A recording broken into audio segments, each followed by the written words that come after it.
Hello, everyone. In this video, I will do a deep dive walkthrough of one Perpetual Bitcoin by example in simple English. We will focus on the buy flow, trigger path, and settlement behavior that follow from that one example. No hype, no promises, just what the system does. First, this project is not Bitcoin, the chain. It is a separate protocol on PulseChain. The system uses four main parts: Perpetual Bitcoin, PB, Perpetual Bitcoin Claim, PBC, Perpetual Bitcoin Tracker, NFT, PBT, and the Perpetual Bitcoin Vault. PB is the liquid token. PBC is the locked claim token. PBT is an NFT that tracks each position. The vault is the contract that runs the buy, lock, and unlock rules. The important idea is this: the protocol follows fixed contract rules.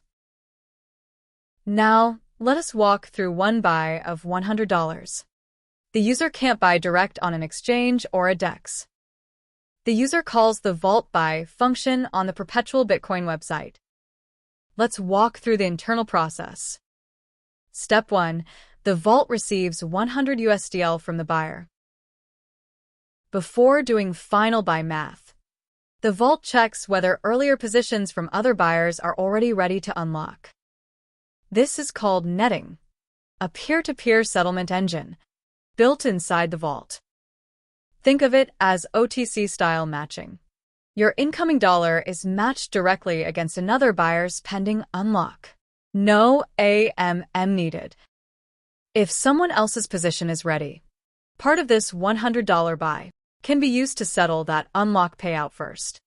So, at this stage, the transaction behaves like settlement first, not a simple one-direction market buy. After internal settlements, the vault calculates what is left over for AMM actions.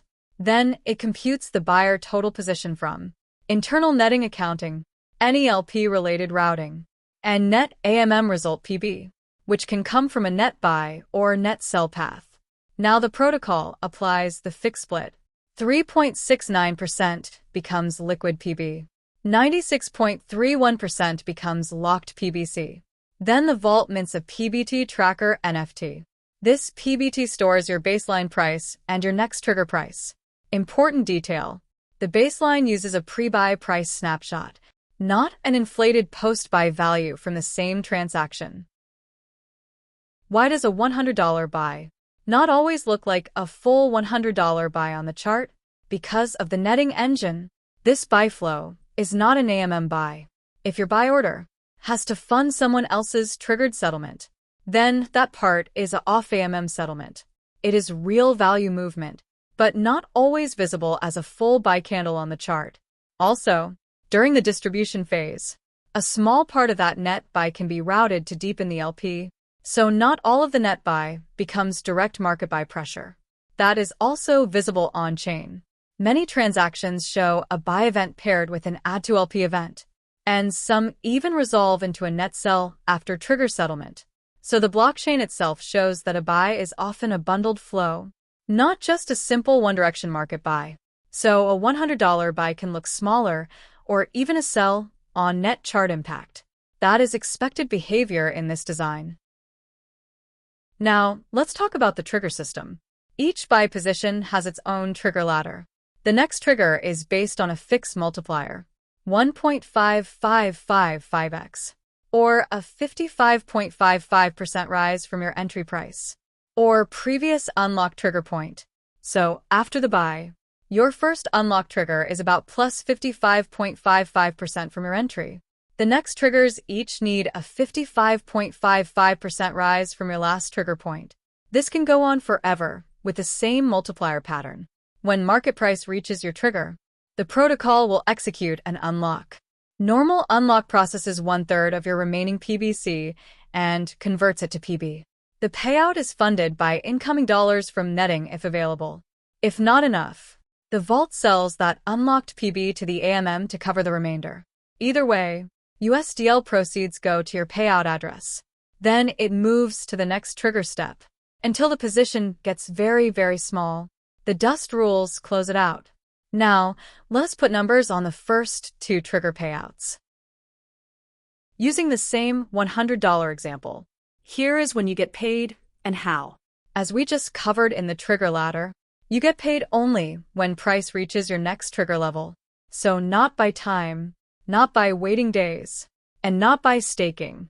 No manual claiming and no unstaking steps needed. The vault trigger execution handles it automatically. In our example, entry size, 100 USDL. Entry price, $1 per PB. Initial position, 100 PB total. Split, 3.69 liquid PB and 96.31 locked PBC. Now, let's look at Tier 1 and Tier 2. Tier 1 trigger price, 1.5555. Unlock, 32.10 PBC. Payout, about 49.94 USDL. Remaining locked, 64.21 PBC. Tier 2 trigger price, 2.4196. Unlock, 21.40 PBC. Payout, about 51.78 USDL. Remaining locked, 42.80 PBC. Notice something? Each payout here is about half of the $100 initial investment. This is by design from the unlock math and trigger ladder. So the core pattern is, each trigger unlocks 1/3 of what is still locked, and 2/3 moves forward to the next trigger. For later tiers, the same pattern repeats. Each trigger processes 1/3 of what is still locked, and 2/3 continues to the next trigger. So you do not need new rules for Tier 3, Tier 4, or Tier 5, even Tier 50 or beyond.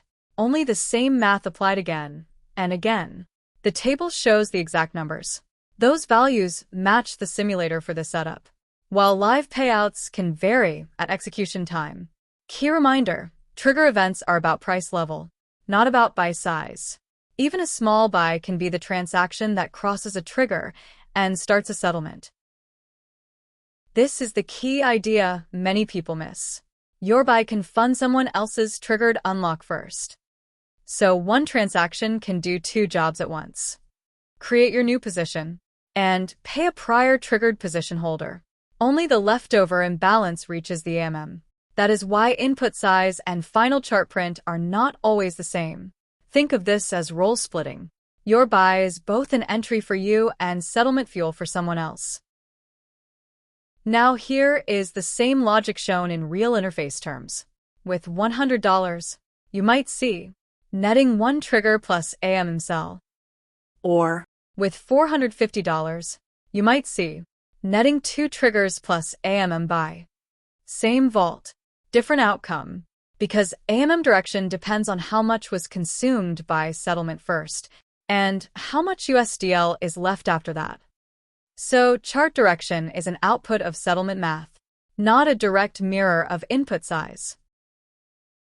Let's dig deeper. How can a $1 buy cause a large sell on the chart? Because the netting engine does not care about your buy size. It cares about whether any triggered positions are eligible for settlement. Here is the short flow. $1 enters the vault. An eligible triggered payout needs $500. The vault sells about $499 worth of PB into the AMM to complete it. Result: the holder gets paid, you still get a new position, and the chart can print a large red sell candle. That is the extreme case. Your tiny buy can be the transaction that triggers a large AMM sell to fund someone else's payout. And on the other end of the spectrum, a $5,000 buy showing only $50 AMM action on the chart. Because the vault spends budget in order. Settlements first, then routing, then final net AMM action. So even with $5,000 in, most value can be consumed internally, and only a small leftover reaches the AMM. That leftover can print as a tiny buy, or flip to a sell if completion logic requires PB sale.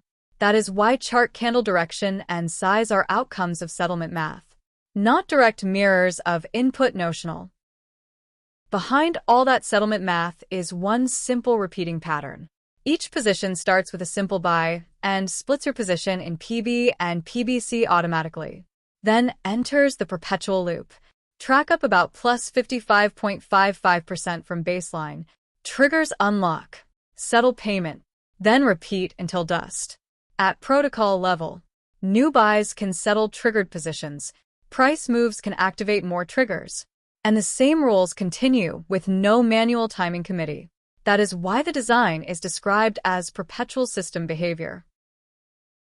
If you want to verify the loop, check these 5 points. A buy split is 3.69% liquid and 96.31% locked. The trigger multiplier is 1.5555x or 55.55%. The unlocked tranche is 1/3 of remaining locked amount. Netting happens before final AMM phase. Canonical buy route is through the protocol path, our vault. That is the perpetual Bitcoin system in plain English. It is not based on trust me stories. It is based on fixed contract logic and immutable code. If you want the practical walkthrough next, watch our other video, How to Buy Perpetual Bitcoin on PulseChain tutorial using the ZKX Web 3 wallet. If you want to review the contracts yourself, start with our FAQ page where you can find all the contract addresses and links. From there, you can follow the docs and the transaction flow. Do not trust. Verify.